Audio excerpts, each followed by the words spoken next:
Carl Jung discovered a brutal truth about decision-making. You don't make them, your unconscious does.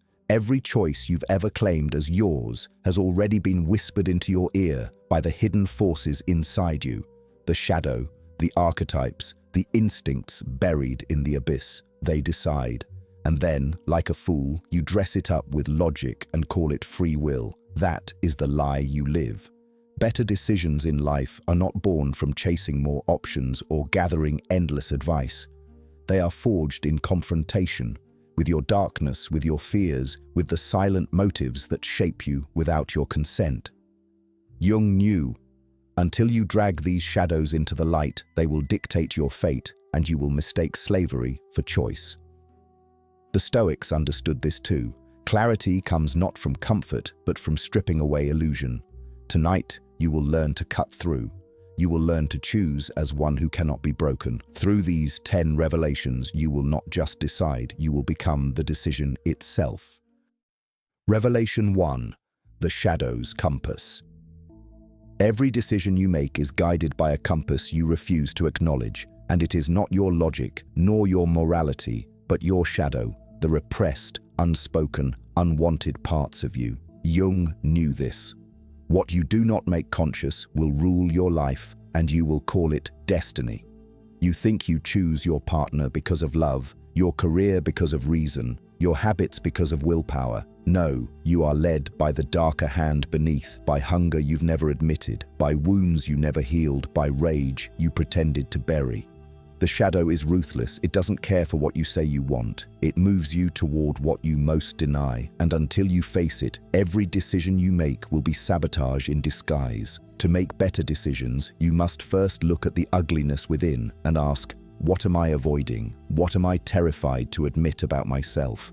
That is your true compass. The Stoics tell you to strip away illusion. Jung demands you descend into yourself, and only when you can stare into the shadow without trembling can you decide with clarity. Otherwise, you are nothing but a puppet. Right now, I want you to write in the comments, I choose to confront my shadow. Make it yours, carve it into your mind, because the moment you declare it, you begin to pull the strings back into your own hands. Revelation 2. The tyranny of choice. You think freedom means endless choice, but Jung and the Stoics would both tell you that freedom collapses when options multiply, because the more paths you see, the more fractured you become, the more shadows creep in to whisper confusion, and the more you drown in hesitation. The modern world feeds you the illusion that more choice equals more control, yet the truth is the opposite. Every unnecessary option weakens your will, scatters your attention, and leaves you paralyzed in a labyrinth of your own making. The Stoics sharpened their blade by saying, decide only what is necessary, cut away the rest. Jung would echo, the unconscious delights in overwhelming you with temptations and false roads, not to liberate you, but to watch you wander aimlessly, trapped in indecision that feels like freedom. To make better decisions, you must learn to embrace limitation. You must dare to chain yourself to fewer paths, for in the chains lies clarity, and in clarity lies power. Discipline is not restriction, it is liberation, because when you willingly remove excess, what remains stands before you with brutal clarity, demanding courage instead of confusion. You are not meant to chase every door. You are meant to recognize which door leads you deeper into your own becoming, and then shut all the others without regret. Better decisions are not born from having more. They are born from having less and wielding less with absolute conviction. Comment now. I cut away the noise. Write it, claim it, because the moment you strip away the excess, you no longer wander. You carve through life like a blade, untouchable by the chaos of infinite choice. Revelation 3. The Mask of Persona. Every decision you make is infected by the mask you wear, the persona you crafted to survive in a world that demands obedience. And though you call it your personality, your character, even your reputation, it is nothing but a costume stitched together from expectation, fear, and the desperate hunger to belong. Jung warned that the persona is necessary, but poisonous, necessary to navigate society, poisonous when it dictates your choices, because when you decide from the mask, you betray the self. How many times have you said yes when you burn to say no? How many times have you chosen safety over authenticity? How many times have you silenced your hunger because the mask demanded conformity? Every false decision you make through the persona rots your life from the inside, leaving you resentful, hollow, and enslaved to the opinions of others. The Stoics spoke of indifference to external noise. What they meant was the courage to choose without bending to the mob.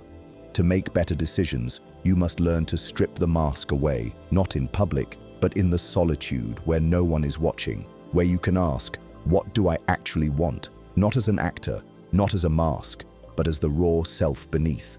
If you cannot answer, you will forever live for others, not yourself. True choice begins where the persona dies, and if you dare to kill it, your decisions will no longer be fragile, they will be absolute. Now write in the comments, I am not my mask. Seal it into your mind, because the moment you declare this, your choices shift from performance to power, and you step closer to becoming untouchable. Revelation 4. The Stoic Blade.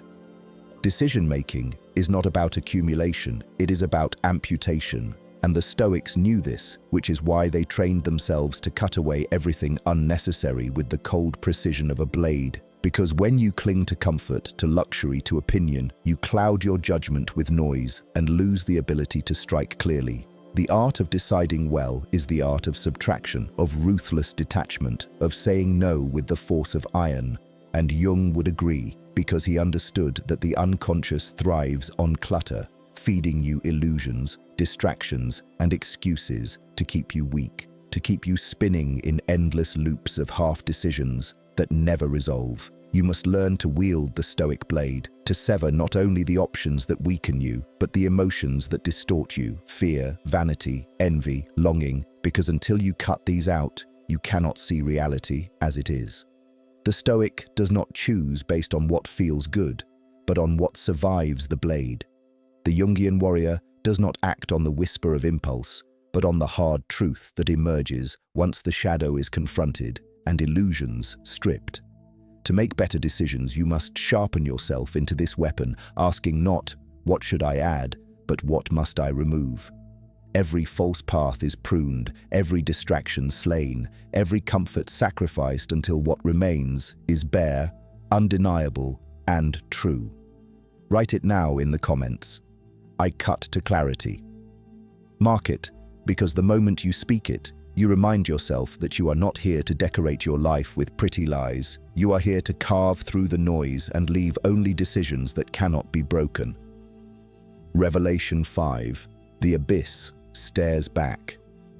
Every real decision requires you to look into the abyss, and the abyss is not metaphor. It is the raw darkness of your unconscious, the shifting ocean of instincts, fears, archetypes, and wounds that wait beneath the surface of your polished mind. And Jung warned that the one who dares to gaze inward will find not comfort, but terror, because the unconscious does not flatter you. It shows you the truth, stripped of illusion, stripped of excuses, stripped of masks. To make better decisions, you must confront this abyss before you choose, because if you avoid it, you will act on half-truths, on projections, on impulses that are not yours, but the abyss playing you like a puppet. The Stoics trained themselves to face death daily, not because they were obsessed with mortality, but because looking into the abyss of death purified their choices, cut through the trivial, revealed what mattered. Jung's abyss is different, but parallel. When you face the unconscious, when you face the repressed, when you face the dark forces inside you, your decisions become heavier, sharper, more real, because you are no longer deciding as a child pretending at freedom. You are deciding as one who knows what waits below. The abyss will always stare back, and if you flinch, it owns you. But if you hold your ground, you master it. This is the crucible of true decision-making, to stand before the chaos inside and carve a path anyway. Comment now. I do not flinch before the abyss. Claim it, because when you declare it, you begin to turn terror into clarity, and every choice you make afterward carries the weight of one who has already looked into the dark and refused to turn away. Revelation 6. The weight of fate. Every decision you make is chained to something greater than you, and the illusion of absolute freedom is what weakens you, because you believe you can bend reality to your will. Yet Jung and the Stoics both remind you that you are never free from fate. You are only free in how you respond to it. Amor fati, the love of fate, is not passive acceptance. It is the fiercest way to decide, because when you embrace necessity, you stop wasting energy on wishing for different circumstances and instead carve power from what is. Jung saw the psyche as entangled in archetypes, collective forces that move you like currents in a vast sea, and unless you recognize these currents, you will drown, believing your decisions are sovereign when they are already being pulled by fate. Better decision-making is not about escaping destiny, it is about choosing as if you have already accepted it, about deciding with the full weight of inevitability pressing on you, because when you stop resisting what must be, you cut away fantasy and act with terrifying clarity. The Stoics sharpened themselves on this truth. If a storm comes, you do not curse the sky, you decide how to stand in the rain. If death looms, you do not weep for endless days, you decide how to live in the shadow of the inevitable. Jung's demand was the same. Do not hide from what your unconscious demands you face, for it will come whether you like it or not. Real choice is forged not in denial, but in acceptance that is so complete it turns into strength. Write this in the comments now. I embrace the weight of fate, because once you own it, your decisions are no longer fragile wishes. They are carved from the bedrock of necessity itself. Revelation 7. The death of certainty. You want certainty, but certainty is the slow poison of the soul, because decisions made in the pursuit of guarantees are not decisions at all. They are bargains with fear, and Jung revealed that the unconscious thrives on this fear, feeding you illusions of control while ensuring you remain chained to hesitation. The truth is that every decision is a gamble. Every step into the future is a wager with chaos, and if you demand certainty before acting, you will never act. You will rot in paralysis while life devours you. The Stoics knew this intimately. They trained themselves to live as if fortune were always shifting, as if tomorrow could betray them. And they decided anyway with courage, not because they expected certainty, but because they scorned it. Jung's psychology teaches that the unconscious will never hand you a perfect map. At best, it will hand you symbols, fragments, dreams, impulses, shadows, all partial, all incomplete, and you must learn to act within that incompleteness, to stand in the dark and still move forward. To make better decisions, you must kill the craving for certainty, because certainty is a phantom that will bleed you dry while promising safety it can never deliver. Instead, decide with awareness of the risk, embrace the abyss of not knowing, and recognize that the weight of your choice is precisely what gives it meaning. The one who accepts uncertainty becomes untouchable, because while others delay waiting for guarantees, you cut through chaos like a blade, unafraid of the gamble.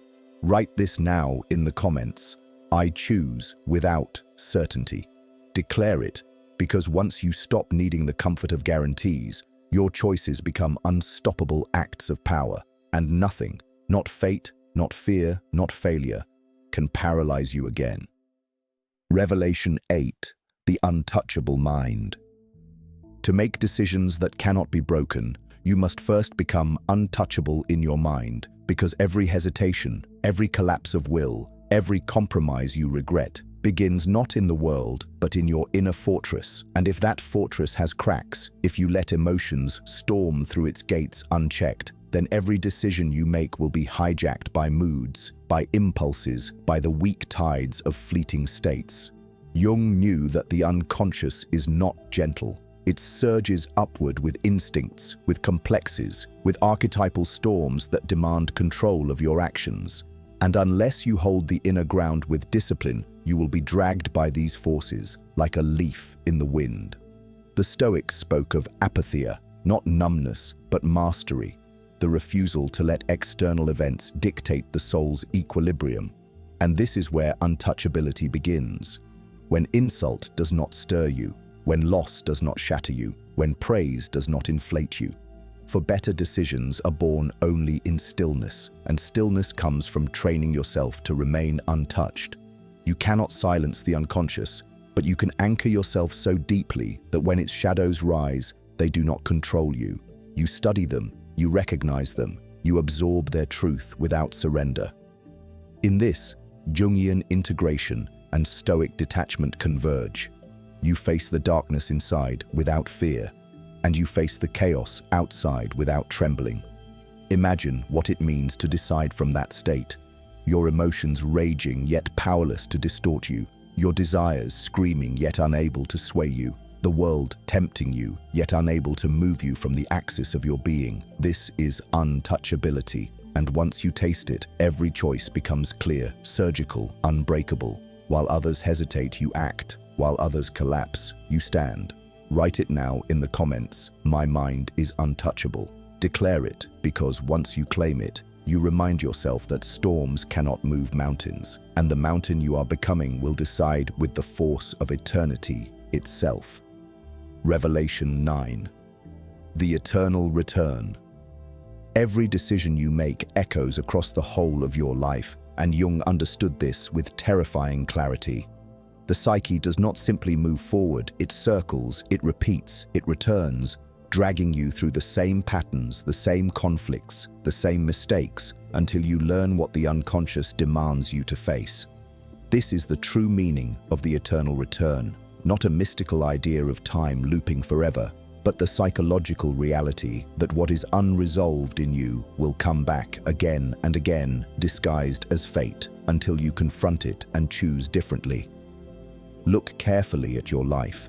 Do you not see the repetition already? The same kind of relationships ending in the same kind of betrayal, the same ambitions collapsing under the same weight, the same excuses whispered into your ear each time you were about to act with courage. This is not accident. This is not random. This is the unconscious pulling you back into the cycle, and if you fail to recognize it, you will keep reliving the same destiny endlessly. Jung taught that integration is the only way to break the repetition. When you make the unconscious conscious, when you claim the shadow as your own, when you accept responsibility for the darkness inside, the pattern shatters and your decision finally becomes free, not a reflex of fate, but an act of will. The Stoics too would recognize this truth. They warned that unless you cut away illusions and decide with clarity, you are doomed to waste your life on trivial repetitions. To make better decisions, you must ask yourself the most haunting question before you act. If I had to live this choice not once, but endlessly, if I had to carry its weight across my entire existence, would I still decide the same way? This question burns away the shallow, the cowardly, the false, and what remains is the decision aligned with your deepest truth. Most people recoil from this thought because it forces them to admit that their lives are filled with choices they would not want to relive. But you must not turn away, because the unconscious does not forgive avoidance. It will keep dragging you back until you finally act in alignment with your soul. To face the eternal return is to face your cycles and finally decide as one who refuses to repeat regret. From this moment on, you must live as though each choice is eternal, as though each act seals itself into the marrow of your life, because in truth, it does. Now write it in the comments. I break the cycle and choose as if forever.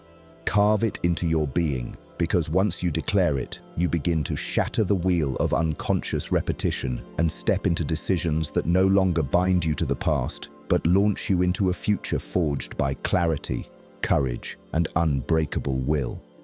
Revelation 10. The final transformation. This is where everything converges, where the shadows, the masks, the illusions, the endless cycles collapse into one truth. You have always been afraid of making the wrong decision, but the wrong decision was never the one you feared. It was the decision made without you, the decision made by your shadow, by your mask, by the noise of the world, by the weakness that demanded certainty, by the chaos you refused to face. That was the only mistake. Jung devoted his life to showing that until you integrate the unconscious, until you face what is hidden, you will never decide. You will only be decided by forces beyond you, and every path you walk will feel like fate closing in on you. The Stoics too demanded the same rigor, to accept the inevitability of pain, of loss, of death, and yet still choose with discipline, clarity, and indifference to the trivial. What unites them is this brutal, liberating reality. Better decisions are not about having more information, or perfect timing, or divine signs. They are about becoming the kind of person who cannot be moved, who cannot be deceived, who cannot be broken by fear, illusion, or uncertainty. This is your final transformation. To stand as one who does not wait for clarity, but creates it, who does not ask for guarantees, but acts as though each choice will echo forever, who does not flee the shadow, but integrates it and turns it into power. To live this way is to kill the old self, the self who hesitated, the self who feared, the self who chose for others, and to be reborn as one who is untouchable. Imagine the weight of that life. No decision shallow, no choice wasted, every act a deliberate carving into eternity, every path walked with the authority of one who has seen the abyss and chosen anyway. This is not fantasy, this is the only path, and it is now in front of you. But to step onto it, you must decide, right here, right now, that you will never again allow yourself to be ruled by shadows, by masks, by chaos. You must decide that hesitation dies tonight. You must decide that every choice you make from this moment forward will be carved from clarity, necessity, and strength. This is the vow of transformation, and if you take it, you will never be the same again. Write it in the comments now. I become untouchable. Mark it, because when you declare it, you seal this transformation. You bind yourself to the path that Jung and the Stoics demand, and you step across the threshold where you are no longer at the mercy of life. You are the one shaping it. If this has spoken to you, if you feel the weight and the fire of what you have just been given, then do not let it vanish into the abyss of forgotten videos. Like this now, subscribe and turn on notifications, because you are not here to be entertained, you are here to be transformed, and the work begins only if you commit to it.